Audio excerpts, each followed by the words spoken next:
بسم اللہ الرحمن الرحیم۔ مثالی راوین کے جماعت دہم کے طلباء متوجہ ہوں، اسلامیات لازمی جماعت دہم الدرس السابع الف جز سورۃ الممتحنہ آیت نمبر 1 تا 3 آج آپ کو میں پڑھاؤں گا۔ میرا نام ہے قاری محمد اسماعیل، اور آپ جو اب تیاری کر رہے ہیں وہ ٹیسٹ نمبر 9 یعنی ویک 9 کی تیاری کر رہے ہیں آپ۔ ویکلی ٹیسٹ آپ کے ہو رہے ہیں، متوجہ ہوں بیٹا۔ بسم اللہ الرحمن الرحیم۔ سب سے پہلے تو میں آپ کو یہ بتاؤں کہ سورۃ الممتحنہ سٹارٹ ہو رہی ہے، تو ممتحنہ کے معنی ہوتے ہیں امتحان لینے والی، ٹھیک ہے، اس کا بھی بتانا ضروری تھا۔ تو آیت نمبر 1 تا 3، بسم اللہ الرحمن الرحیم۔ یا ایھا الذین آمنوا لا تتخذوا عدوی وعدوکم اولیاء۔ جہاں تک آپ نشان آپ کے لگے ہوئے ہیں بیٹا، آپ صرف یہاں سے اردو سن لیں کہ مومنوں، اگر تم میری راہ میں لڑنے اور میری خوشنودی طلب کرنے کے لیے مکے سے نکلے ہو تو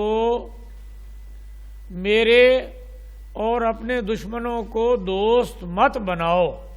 یہاں پہ آپ کا نشان لگا ہوا ہے، آپ دیکھ لیں، یہاں تک آپ نے پڑھنا ہے، یعنی کہ مطلب یہاں تک مکمل ہو جاتا ہے کہ مومنوں، اگر تم میری راہ میں لڑنے اور میری خوشنودی طلب کرنے کے لیے مکے سے نکلے ہو تو میرے اور اپنے دشمنوں کو دوست مت بناؤ۔ آگے بیٹا، تلقون الیہم بالمودۃ وقد کفروا بما جاءکم من الحق۔ یہاں پہ آپ رک جائیں۔ تم تو ان کو دوستی کے پیغام بھیجتے ہو، اور وہ دین حق سے جو تمہارے پاس آیا ہے وہ منکر ہیں، یعنی انکاری ہیں، وہ نہیں مانتے، انکار کرتے ہیں۔ سچا دین حق کے کیا معنی ہوتے ہیں؟ سچا دین، اور سچا دین اسلام ہے، ٹھیک ہے بیٹا۔ آگے چلیں جی۔ یخرجون الرسول وایاکم،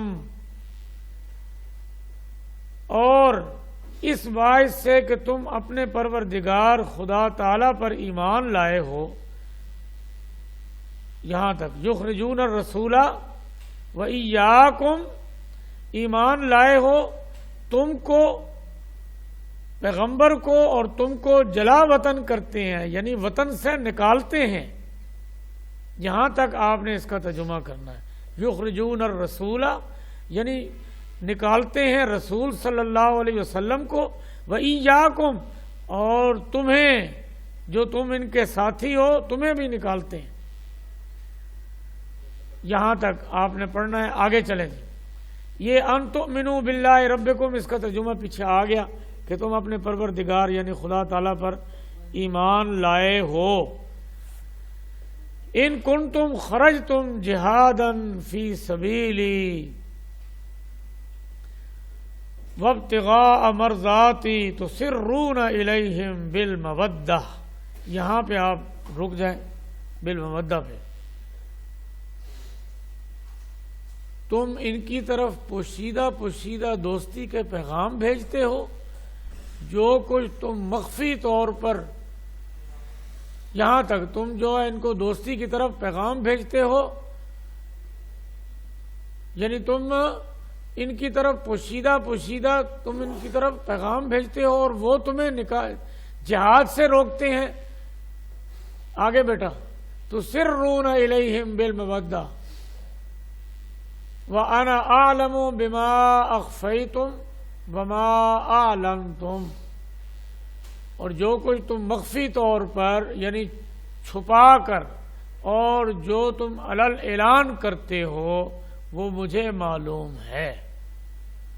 اللہ تعالیٰ جانتے ہیں نا، دلوں کی بات بھی جانتے ہیں، ظاہری بات بھی جانتے ہیں۔ تو یہی بتا رہے ہیں اللہ تعالیٰ کہ اے مومنوں، جو تم چھپ کر پیغام دیتے ہو، یہ ایک واقعہ ہے، ابھی یہاں پر اتنا وقت نہیں ہے کہ میں یہ سارا واقعہ بتاؤں، کہ ایک صحابی رسول تھے، بہرحال ان سے غلطی ہو گئی، تو ایک عورت آئی تھی مکہ سے، تو اس کے ذریعے انہوں نے یہ پیغام بھیجا تھا جو جنگ کی تیاریاں ہو رہی تھیں، تو یہ اس کے بارے میں ہے کہ وہ جو ہے وہ چھپ کر جانے لگی، لیکن صحابہ کرام نے ان کو پکڑ لیا، تو بہرحال یہ بعد میں اللہ تعالیٰ نے ان صحابی کو جو ہے وہ معاف بھی کر دیا تھا، معافی ہو گئی تھی۔ بہرحال یہ بہت لمبا واقعہ ہے، لیکن یہاں پر جو ہے نا صرف آپ کو ہم اتنا پڑھا رہے ہیں کہ تم دوستی کے پیغام بھیجتے ہو، جو کچھ تم مخفی طور پر جو اعلان کرتے ہو وہ مجھے معلوم ہے، ٹھیک ہے۔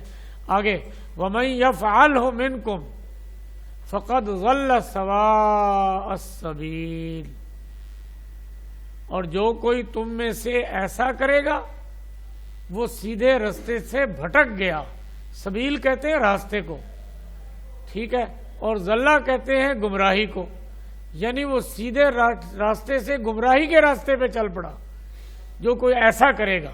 تو یہ اللہ تعالیٰ سمجھا رہے ہیں ایمان والوں کو کہ اے ایمان والو ایسا تم نے نہیں کرنا ہے۔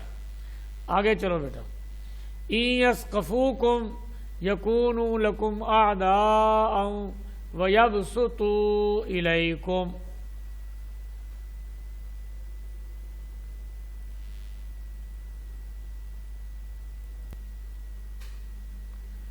ہاں جی بیٹا، إِن يَثْقَفُوكُمْ يَكُونُوا لَكُمْ أَعْدَاءً وَيَبْسُطُوا إِلَيْكُمْ أَيْدِيَهُمْ وَأَلْسِنَتَهُمْ۔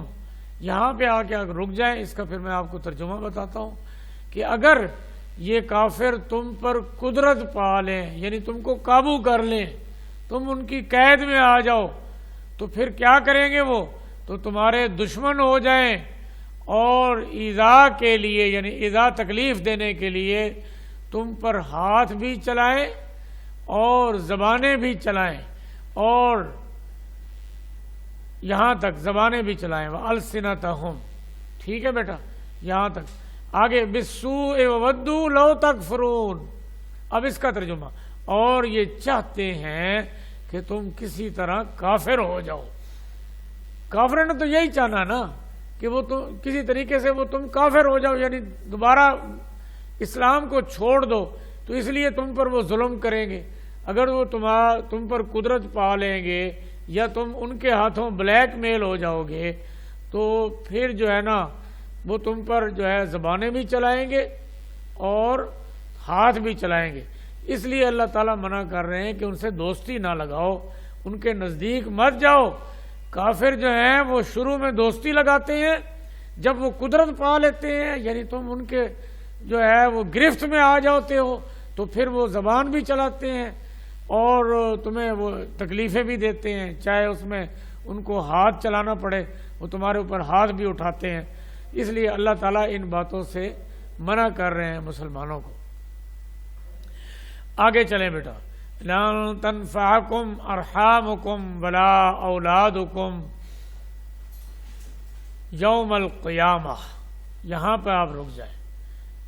قیامت کے دن نہ تمہارے رشتے ناطے کام آئیں گے اور نہ اولاد۔ اللہ تعالیٰ یہ سمجھا رہے ہیں، کیونکہ مسلمان جو تھے نا جب ہجرت کر کے آئے تھے نا مدینہ کی طرف، تو کئی ایسے مسلمان تھے جو والدین تھے اپنی اولاد کو پیچھے چھوڑ کے آئے تھے، کئی ایسے مسلمان تھے جن کے والدین پیچھے رہ گئے، وہ خود ادھر آ گئے۔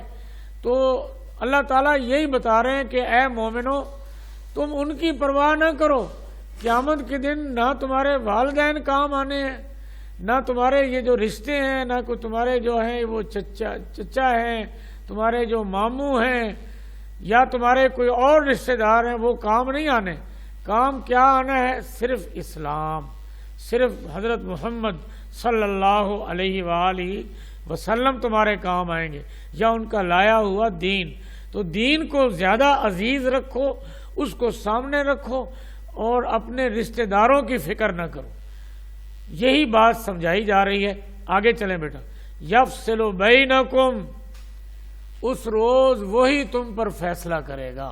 یہاں پر یہ نشان آپ کا لگا ہوا ہے، اور دوبارہ لگا لیں اگر نہیں نشان لگایا تو یہاں پر میں رکتا ہوں نا، آپ نے فوراً پینسل سے وہاں پہ نشان لگا لیا کرو. یفصل بینکم، اس روز وہی تم میں فیصلہ کرے گا. کون فیصلہ کرے گا؟ اللہ تعالیٰ، کہ کون تمہارا دشمن تھا اور کون تمہارا جو ہے وہ دوست تھا. آگے پڑھیں بیٹا. واللہ بما تعملون بصیر، اور جو کچھ تم کرتے ہو خدا اس کو دیکھتا ہے. اللہ تعالیٰ تو دیکھ رہے ہیں نا، جو کچھ بھی تم کر رہے ہو، چاہے اچھا کرو چاہے برا کرو، چاہے تم کافروں کو دوست بناؤ، چاہے ان کو تم اپنا سجن سمجھو، دل میں سمجھو، وہ بھی اللہ تعالیٰ دل کی باتیں بھی جانتے ہیں. تو یہ سارے اللہ تعالیٰ اس لیے بتا رہے ہیں کہ جو کچھ تم کرتے ہو خدا اس کو دیکھتا ہے. یہاں تک آپ کا جو ہے وہ سلیبس ہے اس ویک کا. یہ 3 آیتیں ہیں. اب ہم آپ کو ایکسرسائز پہ لے چلتے ہیں. پیج نمبر آپ نکالیں اس سے اگلا ایکسرسائز والا 46، پیج نمبر 46 46. اس میں یہ دیکھیں الفاظ میں نہیں بنے ہوئے ہیں. الکلمات و تراکیب، اس میں لکھا ہوا تلقون، تم ڈالتے ہو، تسرون، تم چھپاتے ہو، ان یسکفوکم، اگر وہ تم پر قابو پا جائیں، برا او بیزار. ٹھیک ہے، یہ چاروں الفاظ آپ نے یاد کرنے ہیں اور اس کے معنی بھی یاد کرنے ہیں. اب جو رہ گئے سوالوں کے جواب، یہ آپ اگلے لیکچر میں اب آپ دیکھیں گے، کیونکہ ٹھیک ہے اسی لیکچر میں آپ سوالوں کے جواب بھی دیکھیں. اب یہ دیکھیں آپ کے سامنے ایکسرسائز ہے کہ سوال نمبر 1، السؤال الاول، سوال نمبر 1، قرآن حکیم کی ان آیات کی روشنی میں اہل ایمان کا اسلام دشمن کافروں کے ساتھ کیا رویہ ہونا چاہیے. رویہ کے کیا معنی ہوتے ہیں؟ یعنی سلوک، بیہیویئر. ٹھیک ہے بیٹا، تو آپ اب آ جائیں پچھلے صفحے پر جو شروع والا ہے، اس پر آ جائیں. پیج نمبر 45 پر آ جائیں، جہاں سے میں نے آپ کو آیتیں پڑھانی شروع کی تھیں. یہاں پہ آ جائیں. تو یہ دیکھیں جہاں پر میری کرسر ہے نا،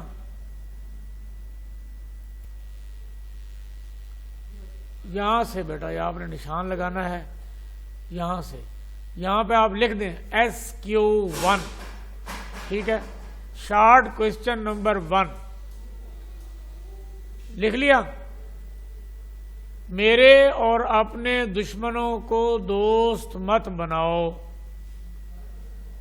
تم تو ان کو دوستی کے پیغام بھیجتے ہو اور وہ دین حق سے جو تمہارے پاس آیا ہے منکر ہیں، اس باعث سے یعنی اس وجہ سے کہ تم اپنے پروردگار خدا تعالی پر ایمان لائے ہو اور پیغمبر کو، اور تم کو یہ لوگ جلا وطن کرتے ہیں، یعنی وطن سے نکالتے ہیں.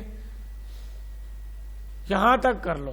ٹھیک ہے، یہ بات واضح ہو جائے گی. ویسے اس کا جواب جو ہے نا یہیں تک کافی ہے کہ تم ان کو دوست مت بناؤ. ٹھیک ہے نا، لیکن بہتر یہ ہے کہ آپ یہاں تک نشان لگا لیں تاکہ سننے والا یا جو جواب چیک کرے گا اس کو بات واضح ہو جائے. تو یہاں آپ نشان لگا لیں SQ1. نیکسٹ اگلا آپ دوبارہ آ جائیں پیج نمبر 46 پر، جہاں پر مشق دی گئی ہے یہ اس پر.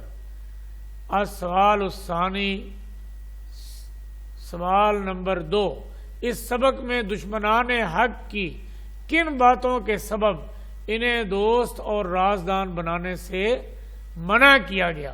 یعنی کون کون سی باتیں تھیں جس وجہ سے دوستی لگانے سے منع کیا گیا. اب دوبارہ آپ پیج نمبر 45 پہ آ جائیں. یہ دیکھیں،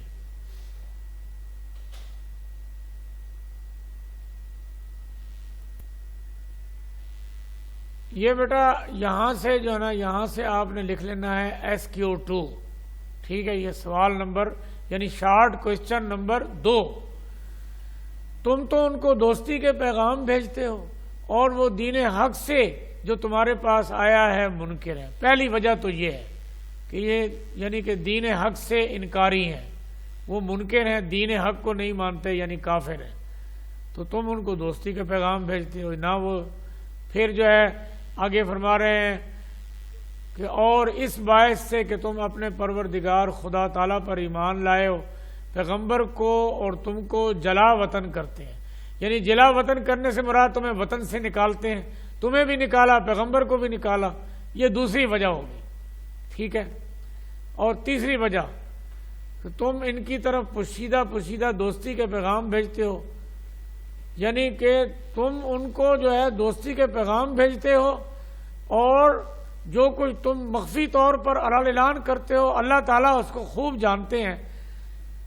آگے چلیں بیٹا، اگلی وجہ آگے آ رہی ہے، وَمَن يَفْعَلْ یہ وَأَنَا أَعْلَمُ بِمَا أَخْفَيْتُمْ وَمَا أَعْلَنْتُمْ، اللہ تعالیٰ کہہ رہے ہیں کہ ہم جانتے ہیں، اور جو کچھ جو تم میں سے ایسا کرے گا وہ کیا ہوگا، وہ سیدھے راہ سے بھٹک گیا، ٹھیک ہے۔ اس سے آگے یہاں تک نشان لگا لیں، ٹھیک ہے بیٹا۔ تو یہ آج کے یہ 2 سوال بھی ہو گئے، اس کا جواب بھی ہو گئے بیٹا، اور یہاں اپنے نشان بھی پہلے کے بھی لگے ہوئے ہیں، دوبارہ جس نے نہیں لگائے وہ لگا لیں۔ تو یہ آپ کا یہ سبق لیکچر نمبر 3 بھی مکمل ہو گیا، شکریہ۔